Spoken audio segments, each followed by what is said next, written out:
presentation. So in this presentation, I'm going to speak to you about how to unit test channels and flows using utilities such as runBlockingTest. I'll share with you some use cases for testing flows and how to do assertions. And we'll look at how to do unit testing in ViewModel. So lastly, we'll look at how to the pattern that's used internally in the coroutines library, which is much different than what's provided in runBlockingTest. So let's look at some use cases for testing flows. So let's look at the simplest use case where you want to test that a flow emits a certain number of items. So suppose you had a very simple use case where you are building an app that communicates with an API service. So you make a request to it, and the API service could be implemented in any number of technologies, GraphQL, gRPC, or REST. And there are flow integration libraries for them. Suppose that you get a response back from your API service and it's modeled as a flow. And suppose our use case, it would admitted a flow of users that you want to show in your app. How do you go about implementing this? So the way you could go about implementing this is maybe by using a repository that communicates with this service and it collects from this flow of users. So let's look at how you would, a simple implementation for this. So a simple implementation, maybe you have a user repository class that's taking in an API service, and then you have a method which returns you a flow of items from your API, and you ask your API service, give me a flow of users, and you begin to, it begins to emit one by one a flow of users. And you could apply some operators. So I may want to filter from location, for example. So I may want only users from NYC. And then I may want to apply a mapping on that to give me their usernames. So in the end, you have a very simple flow here that you have apply some operators on it, and it's giving you a flow of usernames externally to the client. So how do we test the simple flow? So the coroutines library has a module for testing and provides test utilities. And this is how you could add this as part of your project. So let's look at how to use those utilities. The first thing you need to do in order to be able to test something, you want to be able to create a coroutine that you're going to collect your flow on. So I'm going to create a coroutine by using a method called runBlockingTest. And what this does is that it internally creates a coroutine on a specific scope. It creates the scope for you called test scope. And it also creates a dispatcher for you. And what it runs in here is your test body, whatever logic that you have specified in this block. And you can launch any child coroutines off of that, anything that you want for your use case, for your test to be. So let's look at that internally under the hood. Under the hood, this function takes in the body that is going to run your test on, and it's going to create a scope for you. So every time, obviously, as you know, when you create a coroutine, you need to create a scope, which is what it's doing here. Your actual test, the way it runs it is that it wraps it into a deferred object. And then what it does is that it tells this deferred object to start running your test, and it will capture any exceptions that occur. And then lastly, after running your test, it will perform a cleanup. So in your test, you may have started any number of coroutines, and it's going to attempt to clean up the jobs that you have created in your test. But there's an instance where you may have jobs which are active. You may have created coroutines in your test that are still active, and it will throw an error. So this is I found from my experience, this is the most common error that you're going to get, that you'll see. is that, and it could be for a number of reasons. And then, you have to debug it to figure out which coroutine was still active in your test. Why didn't it clean up? So this could be looked upon, what this method does could be looked upon as in three ways. It does a setup and it runs your tests and also does cleanup. So let's look at the logic that we want to write for testing our flow. So first thing that we want to do is be able to mock out what our API service, the data our API service should return in our test. And there are two approaches you could take. You could use Mockito, but you could also create fakes. And the approach that I will show you is how to use Mockito, mocking it out. So there's a library called Mockito Kotlin that provides you with a lot of helper methods. It provides you with a way to test basically suspending functions, etc. And so the way you could use it is that I'm going to mock out my API service, and I'm going to say the get users method returns a flow. I want you to return basically a collection of users, some test data that I made. This collection data has users 1, 2, and 3, and they all have different locations. And then I'm converting it with an extension called asFlow. So now I have mocked out my API service to return a flow of users. And then I'm going to test this. I'm going to test my filter and map operations. So I'm going to inject in my API service into my repo. And then what I'm going to do, the next step is that I want to collect from this flow, from my repository. And the way that I'm collecting it is by calling a method called toList. toList is a terminal method. It's a method that internally does a collect on the flow. And what it does internally is that it stores all the emissions into a list. And that's what the user variable is. It's a list of strings in this case. So then I'm going to do a verification that my list of users is what I expected it to be.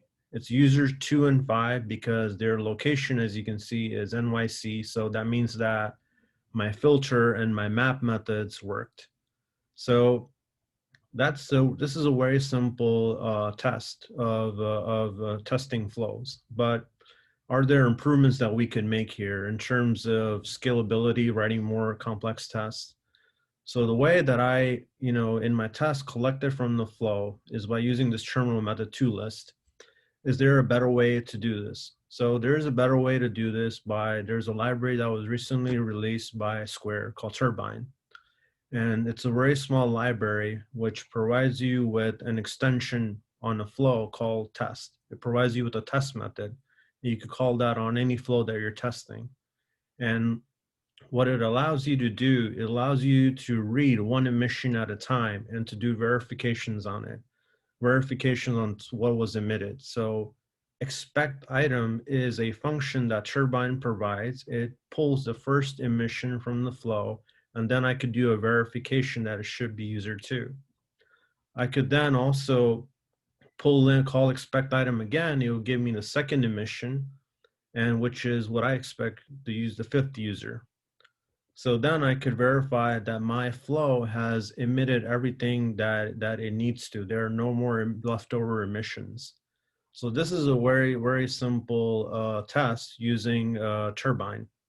But how does this test extension work? How does it work underneath how is it written underneath the hood?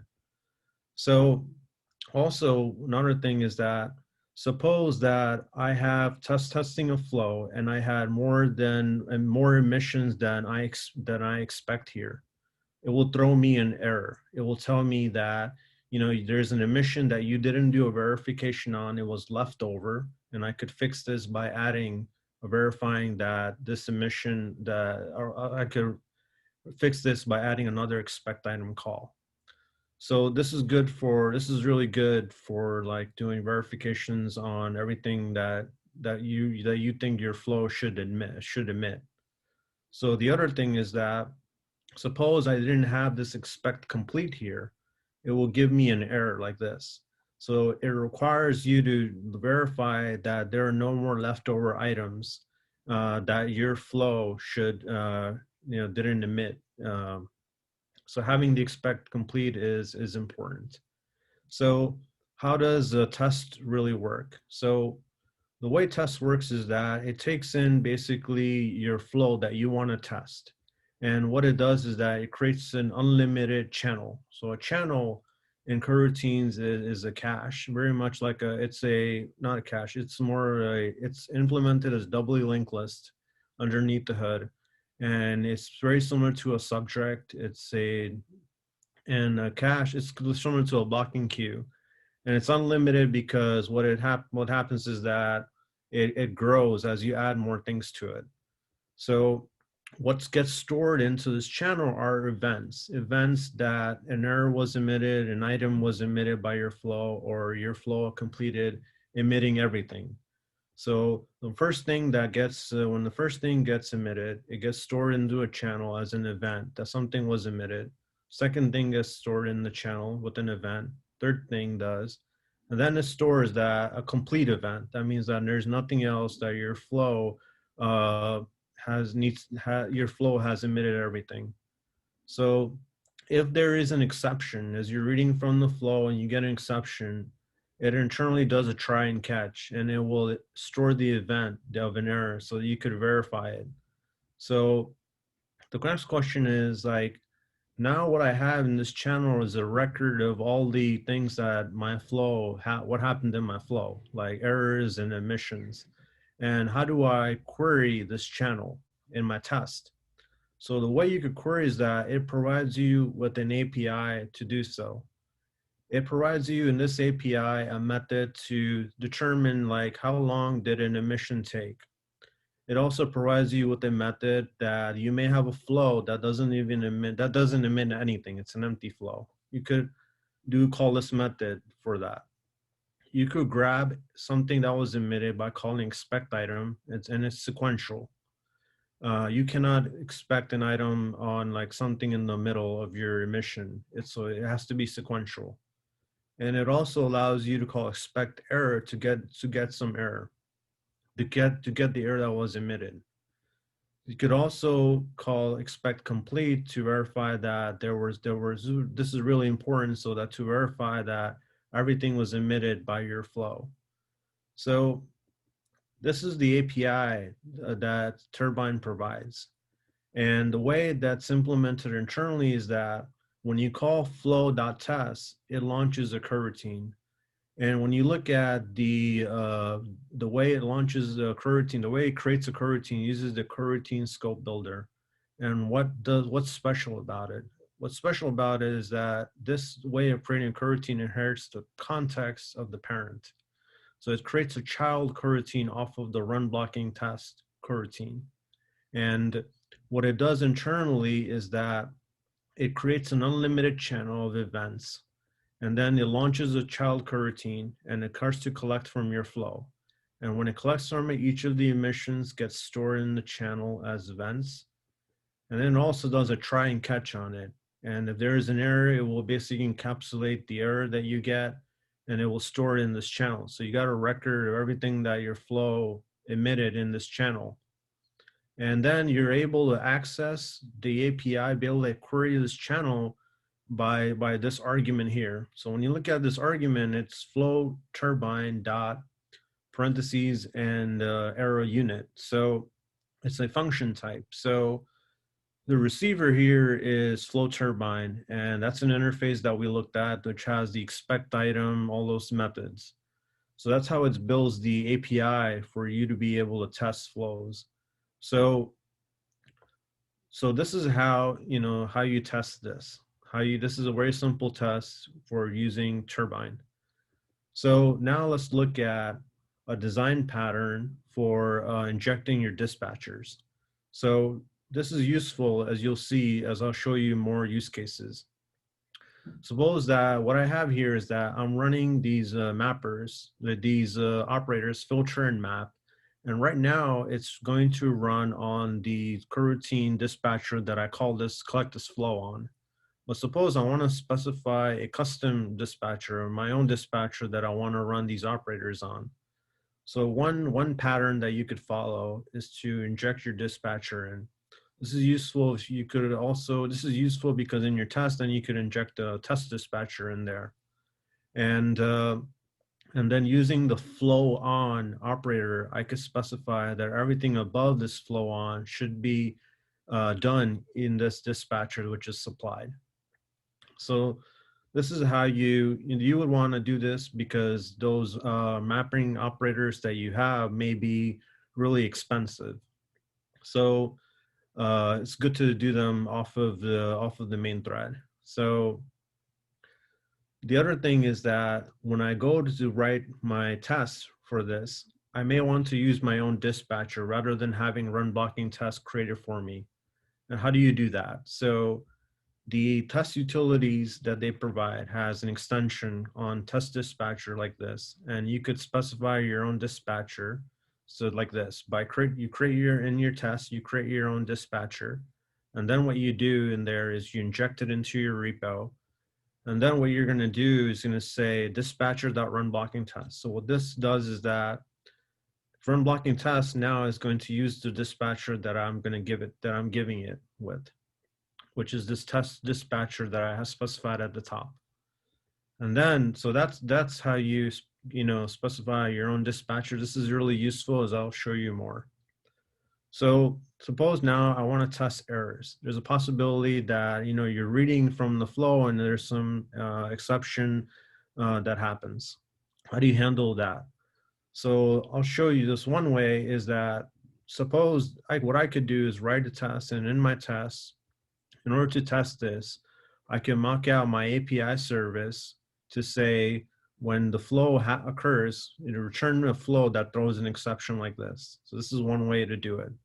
And then what I could do is that when I go to collect from the flow, I could verify that an error happened. So I'm calling expect error method from Turbine. So the test method, so this test is going to pass. So the test method, reason why this works is that, as you saw, the test, internally it collects from your test flow and it wraps it in a try and catch. And that gets emitted in Turbine as an event of an error. So this is one way, that's one way to do it. But is there a better way to handle errors in your flows? So I found the better way to handle errors is to use a result type. So this is similar to an either type in Arrow. Kotlin has this now, where this is an inline class and it allows you to wrap some result in a success or a failure. And I'm going to use this. I'm going to have a flow return a result of strings rather than just strings.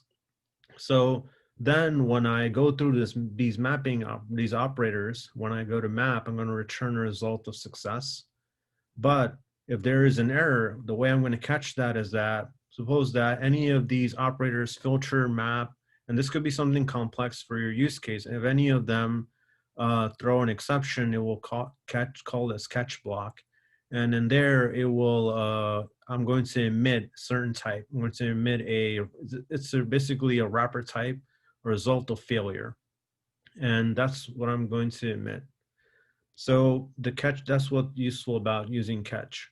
So now when I run my test, rather than using expect error, I'm going to say expect item, which is going to be my result of failure. And then I'm going to do an assertion that it was an actual failure. Failure is part of the API of the result class. So this is one way to test errors. So then I'm going to most importantly verify that there are no more emissions. So the way this works is that it goes into the exception, is going to go, when an exception happens, it's going to go into the catch block, and it's going to emit a certain type for that I could verify in my, when I go to test my flow.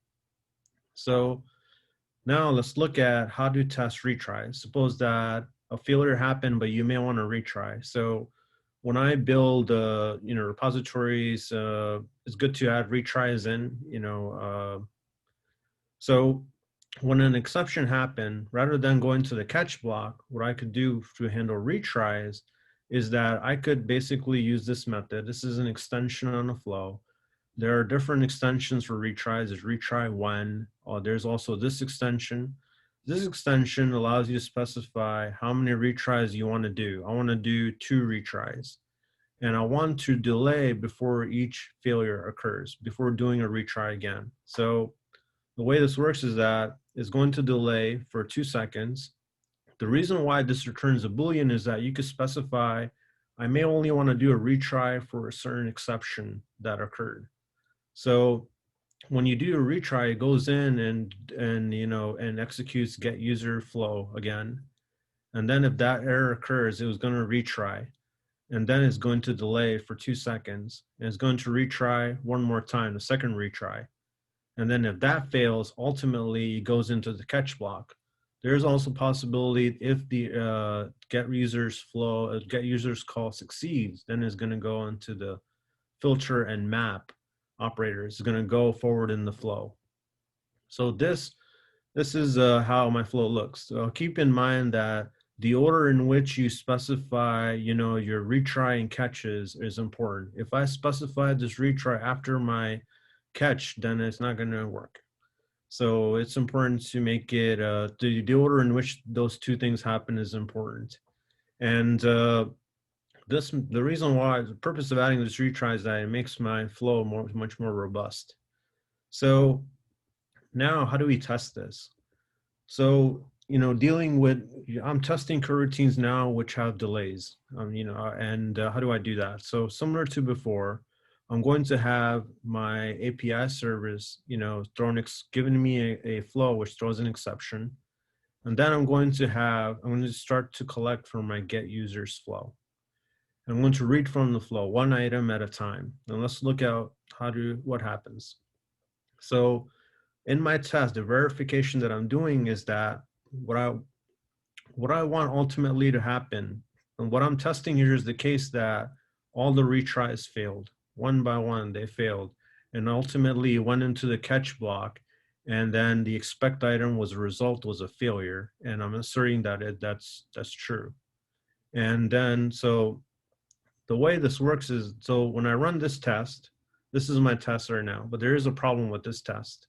When I run this test is going to hang. And let's look at why. This is the error that I'm going to get. I'm going to get a timeout canceled exception. This is from Turbine. So why do I get this exception? So what happens is that when the error gets thrown, it goes into this retry and it goes into this delay, then it's not going to go forward. And the reason why it's not going to go forward is that it's up to you on the dispatcher that you're using to advance the virtual time forward, because there is this concept for virtual time on the dispatcher. And they provide an API for you to work on for virtual time.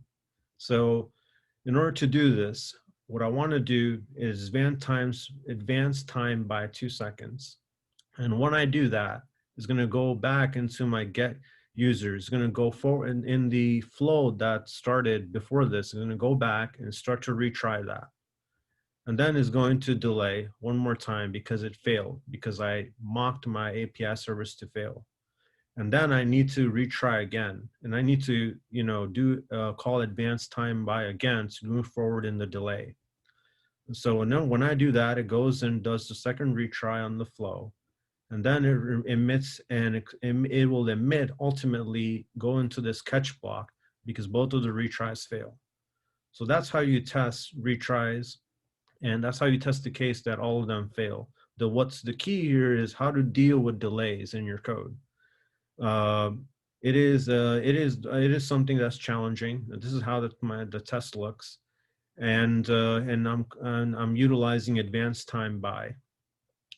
So this is how you test that case. Now let's look at how to test the case when one of the retries actually succeeds. So how do you test that? So suppose that when the second retry happens, I don't want to go back to, I don't want for it to go into the catch block. I want it to go into the filter and map methods and move forward in my flow. So in order to do that, one strategy that you could do, you could declare a state. You could declare throw error flag, which allows you to control the flow that you're testing, whether it's going to throw an exception or give you some response back. So when I stub out, when I mock out my API service, I'm going to create a flow that when throw error is true, it's going to throw an exception, else is going to emit an actual, give me an actual response.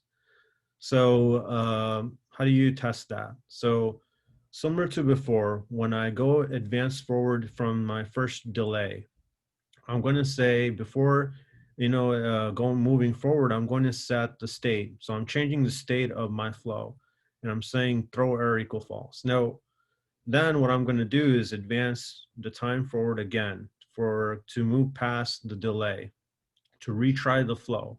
And now I'm going to verify that there was actually a success, not a failure. So this is a simple test for checking that one of the retries succeeds. So you could implement this in different ways. You could also implement this using channels if you want.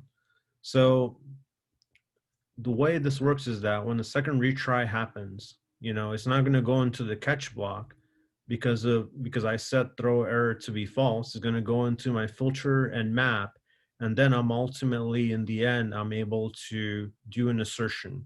So this is how my test looks now. So those are some of the use cases that I have worked on.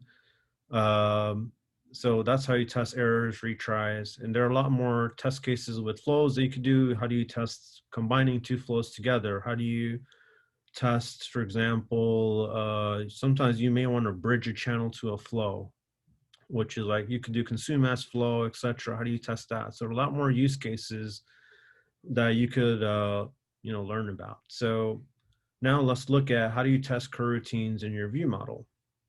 So the setup that I had so far is that I had my repo that was communicating with an API service. It was collecting a flow, but I also may want to, collect this flow in my view model and process view states, send view states to my view. And you could, implement that, and there are simple different ways to implement that with MVI and View. So I'm going to show you a simple implementation. Suppose I create a view model, and the view model the view model that I'm using here is from Jetpack, and I'll show you there's a benefit of using that.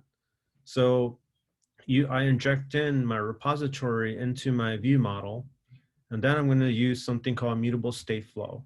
So the reason why I'm using mutable state flow is to show the behavior of it. So there's this term called test-driven development, but you could also use testing for learning about the constructs such as channels, flows, learning about how coroutines work, using testing as a medium to do that. You could also, because that's the best way I found to learn about these constructs from testing. So let's look at how mutable state flow works. So what I'm going to do is that I'm going to start collecting from this flow from my repository.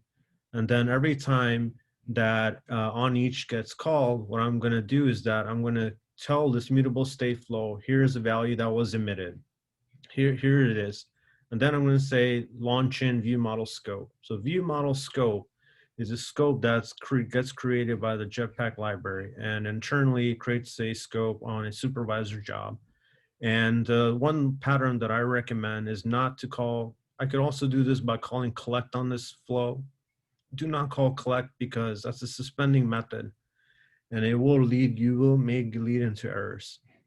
So that's why I recommend always using launch in at the view model layer or at some data source layer. Only use collect in your view layer. So how do you go about, let's look at how do you go about testing this and what we can learn from our test on how mutable state flow works. So the way I would test this is that I could inject in a mock repo. It could also be a fake if you like. And then I'm going to start my test, create a coroutine using runBlockingTest. I'm going to say whenever this repo get users get called, I'm going to return a very simple flow that emits one item of user. And I'm going to say when you get the data, I'm going to start running my test and call get data. It's going to start collecting from my flow, from my repo. Then in my test, I'm going to say viewModel.states.test. And states is the mutable state flow that I'm collecting from.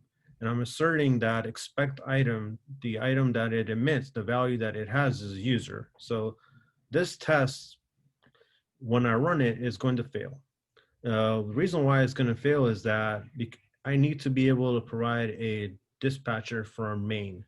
And the coroutines library module has a way to do that. So it provides you a dispatcher that set main method. And when I could set the main dispatcher when I call the setup method like this.